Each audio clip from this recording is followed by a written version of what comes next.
स्वागत है आप सभी का स्टडी हो रहा चैनल पर। तो हम लोगों ने ऋग्वेदिक काल के लेक्चर्स देख चुके हैं, जहाँ पर मैंने आपको हैंड रिटन नोट्स के थ्रू ऋग्वेदिक काल पढ़ाया है। तो अगर आप चाहें तो वो लेक्चर्स देख सकते हैं। इस लेक्चर में हम 50 इम्पॉर्टेंट एमसीक्यू पढ़ेंगे, ऋग्वेदिक काल और उत्तर वैदिक काल दोनों के ही मिलाकर। तो चलिए स्टार्ट करते हैं। अगर आपको हैंड रिटन नोट्स चाहिए ऋग्वेदिक काल और उत्तर वैदिक काल के, तो मैं आपको इस वीडियो के डिस्क्रिप्शन में लिंक प्रोवाइड कर दूंगी, या आप डायरेक्टली चैनल पर जाके स्टडी हो रहा चैनल पर जाकर भी देख सकते हैं लेक्चर। तो चलिए स्टार्ट करते हैं। 50 मोस्ट इम्पॉर्टेंट क्वेश्चन जो अक्सर एग्जाम में रिपीट होते हैं या फिर थोड़े घुमा फिरा कर पूछ लिए जाते हैं। तो चलिए स्टार्ट करते हैं, जिसमें हम देखते हैं पहला क्वेश्चन, ऋग्वेदिक काल का मुख्य ग्रंथ कौन सा है। तो ऑब्वियसली ऋग्वेद पढ़ रहे हैं, ऋग्वेदिक काल पढ़ रहे हैं, तो ऋग्वेद ही मुख्य ग्रंथ हुआ। ऋग्वेदिक आर्यों की मुख्य आजीविका क्या रही है, कैसे वो जीवन यापन किया करते थे। तो वो पशुपालन करके अपना जीवन यापन किया करते थे। इसके बाद तीसरा क्वेश्चन जो है, ऋग्वेदिक काल में सबसे अधिक पूजने वाले देवता कौन से थे। तो इंद्र थे। ऋग्वेद में 250 मंत्र जो हैं वो भगवान इंद्र को समर्पित किए गए हैं। इसीलिए जब भी पूछा जाता है कि सबसे अधिक पूजने वाले जो देवता हैं ऋग्वेदिक काल में, वो इंद्र हैं। फिर आता है ऋग्वेदिक काल की राजनीतिक सभा को क्या कहा जाता था। सभा, समिति, सभा और समिति दोनों। तो सभा और समिति दोनों बोला जाता था। सी ऑप्शन सही होगा। इसके बाद ऋग्वेदिक काल में राजा को क्या कहा जाता था, क्या कह रहे थे उस समय पे। तो सम्राट नरेश ये नहीं कहा जाता था, राजन कहा जाता था ऋग्वेदिक काल में। तो आंसर सी सही होगा। ऋग्वेदिक समाज किस प्रकार का था। तो पितृसत्तात्मक समाज था। जब हमने सिंधु घाटी सभ्यता पढ़ी थी, तो तब हमने देखा था कि वो समाज मातृसत्तात्मक था। पर जब ऋग्वेदिक काल में हम आते हैं तो ये पितृसत्तात्मक समाज है। इसके बाद इसके 7वां क्वेश्चन होगा, ऋग्वेदिक काल का प्रमुख ग्रंथ कौन सा है। तो ऑलरेडी ये रिपीटेड क्वेश्चन है, तो ऋग्वेद। इसके बाद ऋग्वेदिक काल की राजनीतिक संस्थाएं कौन कौन सी थी। तो संस्थाएं कौन कौन सी थी राजनीतिक, सभा, समिति, विदत। ये तीनों ही राजनीतिक संस्थाएं थी, जो हमने ऑलरेडी लेक्चर में कवर किया है हैंड रिटन नोट में, कि 3 मेन सभा थी, सभा, समिति और विदत। तो सभा में हमने देखा था कि सभा में कौन होते थे, जो सामान्य लोग होते थे प्रजा के, वो रहते थे। समिति में जो अपर क्लास के लोग रहते थे वो। और विदत में जो बड़ी संस्थान थी, जो जरूरी संस्था या मिलिट्री वगैरह से जो लोग हुआ करते थे, वो आते थे विदत में। तो ये मिलकर राजा को सलाह दिया करते थे, राजा इनकी सलाह से कोई भी काम किया करते थे। इसके बाद 9th क्वेश्चन हम लोग देखते हैं। तो ऋग्वेदिक काल में सबसे मूल्यवान संपत्ति क्या मानी जाती थी। तो गाय मानी जाती थी। पशुपालन करते थे और गाय सबसे ज्यादा मूल्यवान मानी जाती थी। गाय को मारा नहीं जा सकता था। मारने का उसका जो दंड था वो मृत्यु दंड ही था। अगर कोई गाय मार दे तो वो मृत्यु दंड ही माना जाता था। और कोई धनी इंसान है तो उसके धन को आंकने का जो मतलब अगर कोई धनी है तो वो माना जाएगा जिसके पास सबसे ज्यादा गाय है, वो धनी इंसान है। और पहले युद्ध भी किए जाते थे। गाय का अपहरण अगर कोई कर ले तो युद्ध करते थे ये लोग। ऋग्वेदिक काल में युद्ध हो जाता था अगर गाय का कोई अपहरण कर ले तो। इसके बाद आता है ऋग्वेदिक काल में दास प्रथा की स्थिति कैसी थी। तो सीमित थी, कठोर नहीं थी दास प्रथा उस समय पे। जब हम उत्तर वैदिक काल पढ़ेंगे, उत्तर वैदिक काल के ऑब्जेक्टिव देखेंगे, उसमें देखेंगे कि जो दास प्रथा है वो बहुत ज्यादा कठोर होती जाती है। इसके बाद 11 क्वेश्चन देखते हैं। तो ऋग्वैदिक काल में वर्ण व्यवस्था कैसी थी? तो लचीली थी, कठोर नहीं थी। वर्ण व्यवस्था काय पे डिपेंडेंट थी? तो कर्म पे डिपेंड थी। कर्म पे मतलब जैसे कि ब्राह्मण का बेटा शूद्र भी बन सकता है, क्षत्रिय भी बन सकता है, वैश्य भी बन सकता है। मतलब ब्राह्मण जो वेदों का ज्ञान दे रहा है, उसका बेटा व्यापार भी कर सकता है, तो वो क्या हो जाएगा? वैश्य बन जाएगा। उसका बेटा लड़ाई भी कर रहा है, युद्ध कर रहा है, तो वो क्षत्रिय हो जाएगा।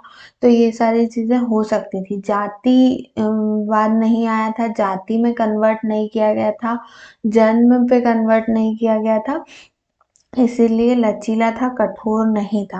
फिर आता है ऋग्वैदिक काल में युद्ध का मुख्य कारण क्या हुआ करता था? तो गाय का अपहरण, गाय की चोरी अगर कोई कर ले तो गाय को बचाने के लिए युद्ध किया जाता था। ऑब्वियसली मूल्यवान चीज सबसे ज्यादा क्या थी? गाय थी, इसीलिए गाय का अगर अपहरण हो जाए तो फिर युद्ध होते थे। इसके बाद 13 क्वेश्चन, ऋग्वैदिक काल में शिक्षा का माध्यम क्या था? तो मंदिर, गुरुकुल, विश्वविद्यालय या विद्यालय? तो गुरुकुल रहते थे उस समय पे, तो गुरुकुल में ही ज्ञान दिया जाता था। तो ऋग्वैदिक काल की जो भाषा हुआ करती थी तो वो वैदिक संस्कृत हुआ करती थी, वैदिक संस्कृत में ही पढ़ाया जाता था। इसके बाद ऋग्वैदिक काल में प्रमुख नदी कौन सी हुआ करती थी? तो सरस्वती प्रमुख नदी हुआ करती थी। हमने देखा था कि वैदिक काल में जब आर्यन आए तो वो सप्त सिंधु प्रदेश में बसे थे। तो मैंने वहां आपको 7 नदी बताया था। तो 7 नदी में से एक नदी जो सरस्वती है वो है। बाकी गंगा, यमुना, नर्मदा के किनारे आके नहीं बसे थे ऋग्वैदिक काल में जो आर्यंस थे वो।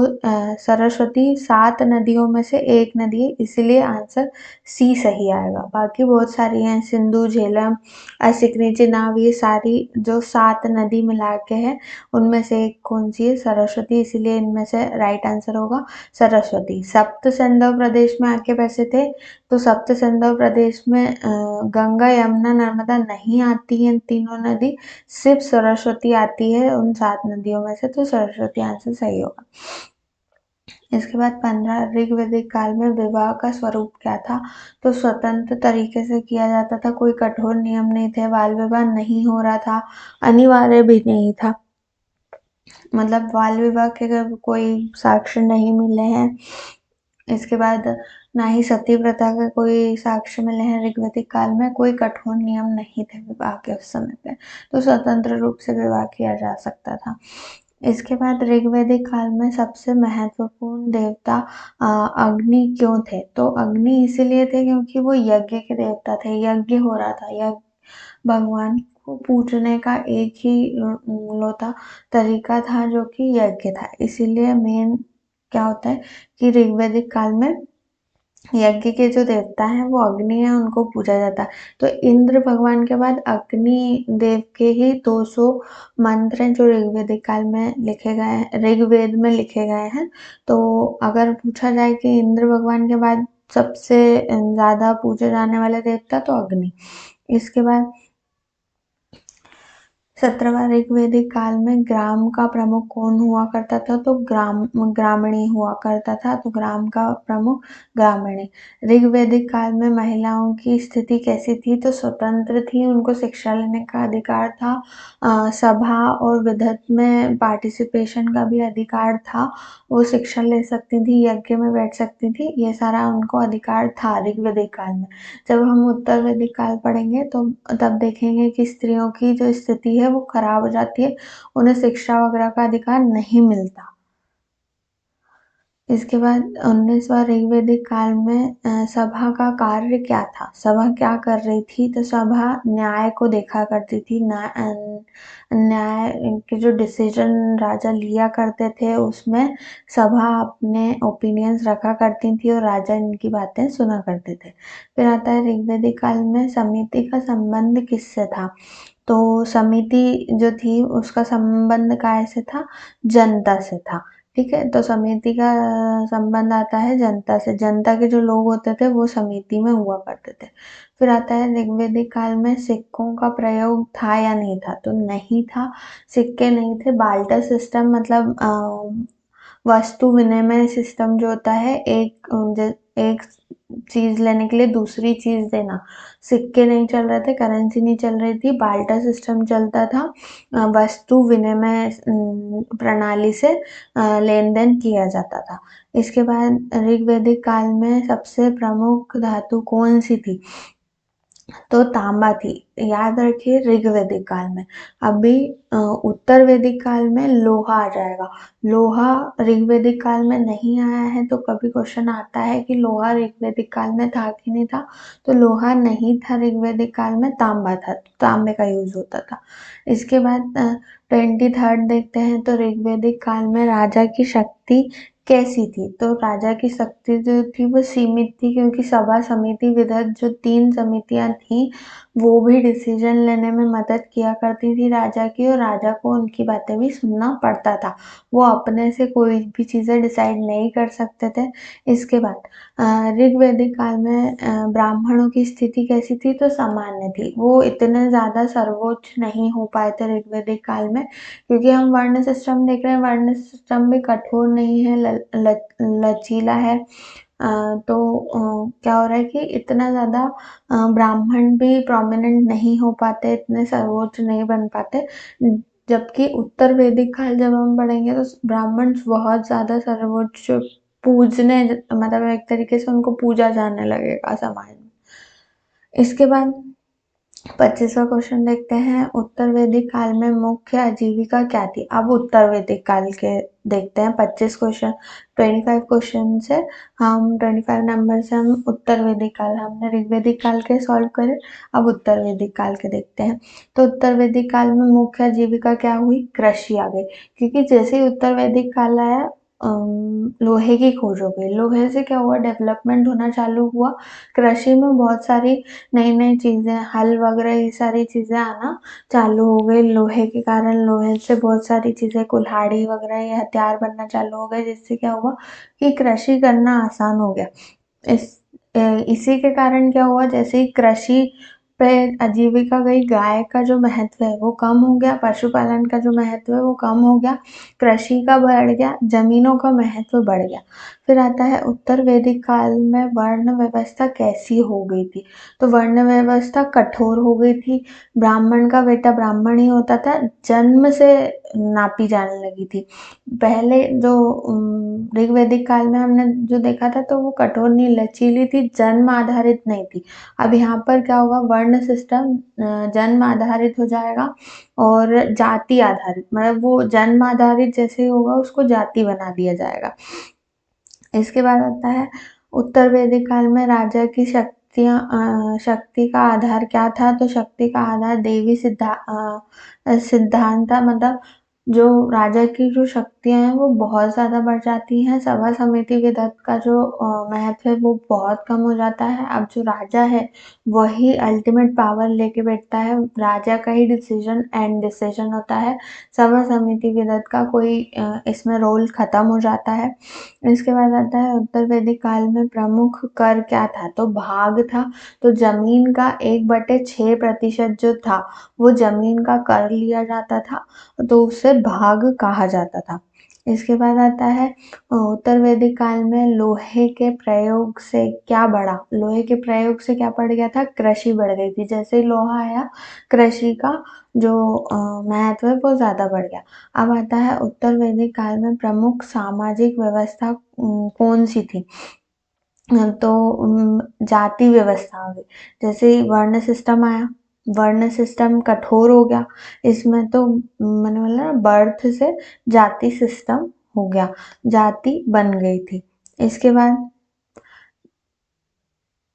इसके बाद उत्तर वैदिक काल में कौन सा आश्रम विकसित हुआ। 31 क्वेश्चन देखते हैं हम, कौन सा आश्रम विकसित हुआ था, तो ब्रह्मचर्य, गृहस्थ, वानप्रस्थ, सन्यास, ये चारों ही आश्रम उत्तर वैदिक काल में डेवलप हुए। बताया गया है ब्रह्मचर्य, गृहस्थ, वानप्रस्थ और सन्यास के बारे में, तो ई आंसर चारों ही सही है। उत्तर वैदिक काल में सभा और समिति की शक्तियाँ क्या हो गई, कम हो गई, पहले ही मैंने आपको बताया। इसके बाद आता है 33, उत्तर वैदिक काल में यज्ञ कैसे हो गए थे, जटिल हो गए थे, बहुत ज़्यादा एक्सपेंसिव होते थे, नॉर्मल लोग तो अफोर्ड भी नहीं कर पाते थे, बहुत ज़्यादा खर्चे किए जाते थे, ब्राह्मण बहुत क्रूर हो गए थे, मतलब ब्राह्मण जो होते थे वो बहुत ज़्यादा जटिलता से जो रस्म है वो करवाया करते थे, बहुत खर्चे होते थे यज्ञ वगैरह में।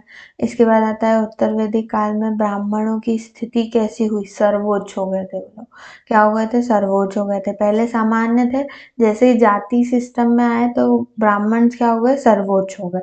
तो ब्राह्मणों का काम क्या था, उनका काम था सिर्फ वेदों का ज्ञान देना, अब यहाँ क्या हो गया, वो सर्वोच्च हो गए। इसके बाद 35, उत्तर वैदिक काल में महिलाओं की स्थिति कैसी हुई, तो गिरावट आ गई थी, महिलाओं को शिक्षा का अधिकार नहीं था, वो सभा समिति विदत, मतलब खैर इनका तो वैसे ही सभा समिति विदत का जो अम, वो था खत्म हो चुका था, पर इन्हें शिक्षा का अधिकार नहीं था, यज्ञ में नहीं पार्टिसिपेट करने दिया जाता था।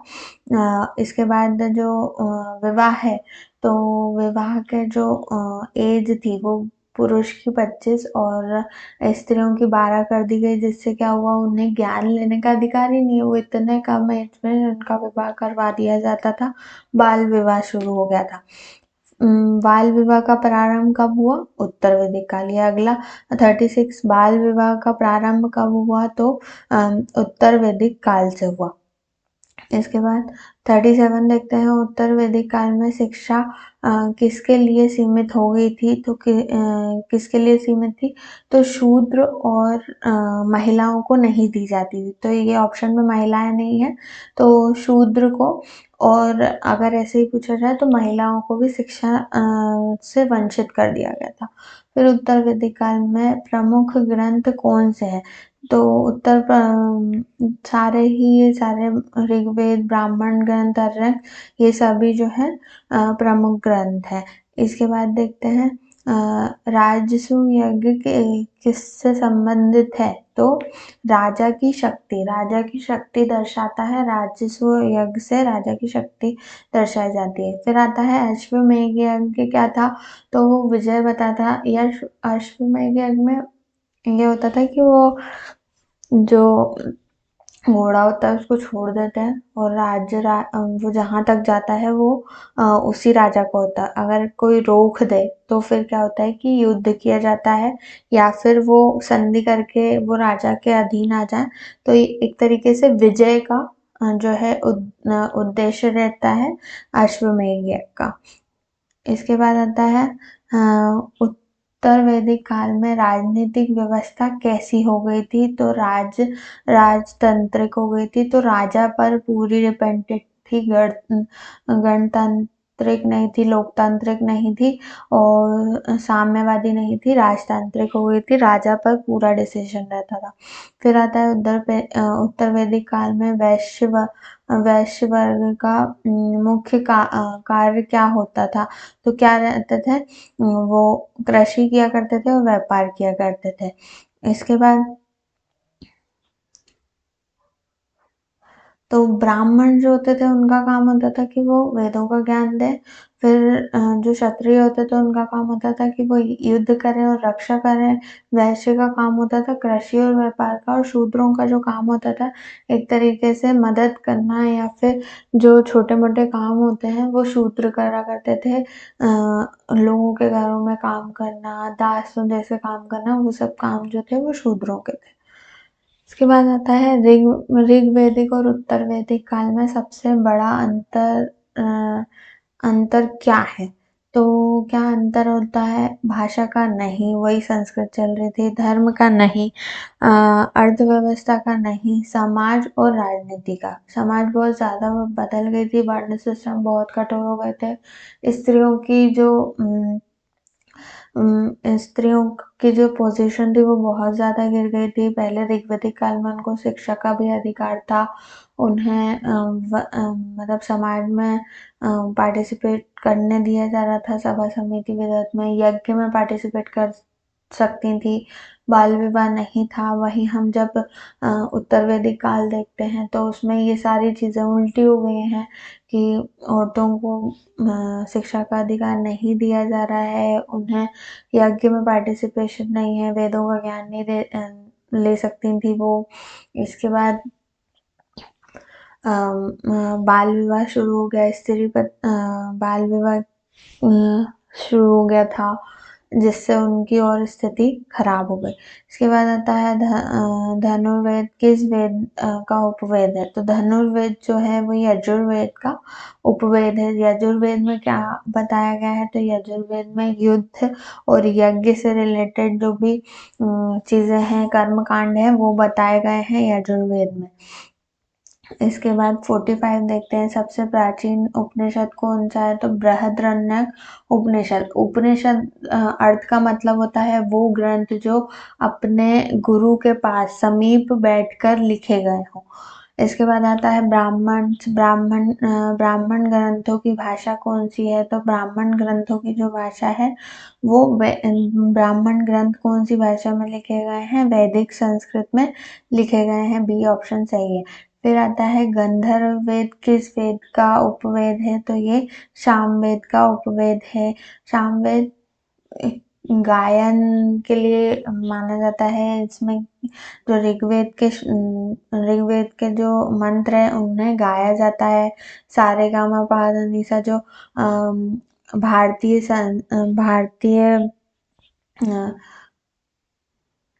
भारतीय गायन का जो लय है, सारेगामापा धा नि सा, वो कहाँ से आए हैं? तो सामवेद से आए हैं। भारतीय जो क्लासिकल म्यूजिक का जनक जो है वो सामवेद है या गंधर्व वेद है, जो भी। फिर आता है गंधर्व वेद का संबंध किससे है? तो संगीत से है। किससे? संगीत से, क्योंकि ये उपवेद काय का है? सामवेद का। ये संगीत से इसका संबंध है। इसके बाद आता है पंचविंश ब्राह्मण काय का है? तो वो सामवेद का है। सामवेद हमने अभी देखा काय से बिलोंग करता है? संगीत से। जो भी ऋग्वेद की मंत्र हैं वो इसमें गाए जाते हैं। रामायण की रचना किसने की? तो रामायण की रचना की वाल्मीकि जी ने। यहाँ पे हम वेद व्यास देख रहे हैं, तो वेद व्यास ने क्या कौन सी महाकाव्य लिखा था? महाभारत लिखा था। इसके बाद कालिदास। कालिदास ने क्या लिखा था? मालविका अग्निमित्रम और अभिज्ञान शकुंतलम। बहुत अच्छी अच्छी इनकी बुक्स रही हैं, जैसे मालविका अग्निमित्र, अभिज्ञान शकुंतलम, उर्वश्यम, ये सारी इनकी जो किताबें हैं बहुत फेमस बुक्स रहे हैं। इसके बाद अगला देखते हैं, भगवत गीता किस ग्रंथ से ली गई है? तो महाभारत से लिखी कौन ने? वेद व्यास ने। और भगवत गीता कौन से छंद से ली गई है? तो भीष्म। भीष्म चैप्टर का नाम जो है भीष्म है, उससे भगवत गीता ली गई है। इसके बाद रामायण किस भाषा में लिखी गई है? तो संस्कृत भाषा में लिखी गई है। तो thank you for watching the video. हमारे ये जो ऑब्जेक्टिव्स हैं वो यहीं ख़त्म होते हैं। तो आपको कैसा लगा ये वीडियो मुझे बताइएगा, और अगर अच्छा लगे तो मेरे चैनल को लाइक, शेयर एंड फॉलो ज़रूर करके जाइएगा। बेल आइकन प्रेस कर दीजिएगा, जिससे आपको आने वाले वीडियोस के नोटिफिकेशन मिलते रहेंगे। और आप चाहें तो मेरे हैंड रिटन नोट्स के वीडियोस भी देख सकते हैं, जिसमें मैंने आपको इजी वे में ऋग्वैदिक काल, उत्तर वैदिक काल और सिंधु घाटी सभ्यता, प्रागैतिहासिक काल, ये सारे पाषाण काल, ये सब समझाया है। तो आप चैनल पर जाकर वो वीडियोस भी देख सकते हैं। Thank you for watching the video.